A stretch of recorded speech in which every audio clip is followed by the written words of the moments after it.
You're watching Monty TV. I'm Jackie Karsh, sitting down now with Jason Illian. He is the Managing Director of Koch Disruptive Technologies, the mid to late stage VC arm of Koch Industries.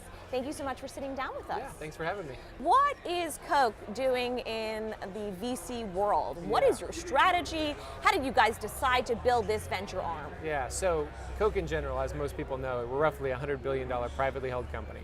And it was built on entrepreneurship, right? So looking out into the future and empowering the best entrepreneurs to build next generation companies.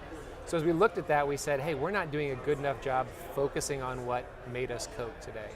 So we built this, what I like to call a unique investment firm. A lot of people call us that mid to late stage, but really what we focus on is writing checks anywhere from 10 to 250 million, and we're industry and stage agnostic. But we really look on and say, what can we do to help a company grow besides the check? So mutual benefit. What does that partnership look like between Koch and the startup? We come and say, what's best for this company right now? So we don't have a standard term sheet, and we come to them and say, well, how much capital will help you accelerate your business to a place that it can have significant long-term impact? Now, so that may be one round, it could be multiple rounds, but alongside that, we're also bringing a number of the other Koch companies and saying, okay, what else besides that check would help? Is it commercial relationship? Is it vendor? Can we be a supplier? Can we operate in 50 countries, can we help you someplace that you're not? And say, how else can we do it? And the unique thing is we're private. So unlike a typical kind of CVC or public company who has to worry about the quarter by quarter impact in the market, we don't. What kind of companies are you looking for?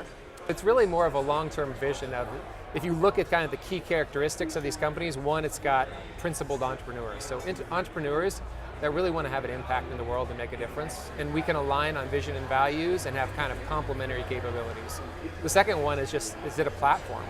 If it's just a unique company, but it's not becoming a platform company, kind of multiple shots on goal, then it may not really be a fit for us, but that doesn't mean we as Koch can't partner with them. It just may not be a great investment. And then I think the third is just, are they disruptive?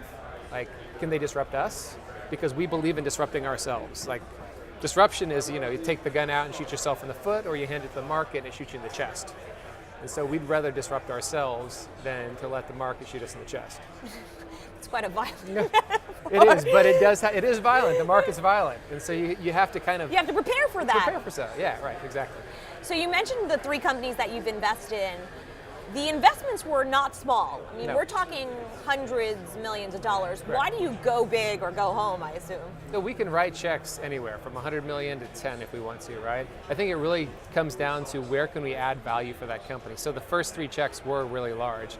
But we're looking at a number of companies that are 10, 20, $30 million checks now, but that we could help more in the future as well. And most companies that are at any type of conference are saying, well, I need to have an exit in the near future that is acquired or go public. Well, that's only two options. What if the best option is remain private, but still have liquidity?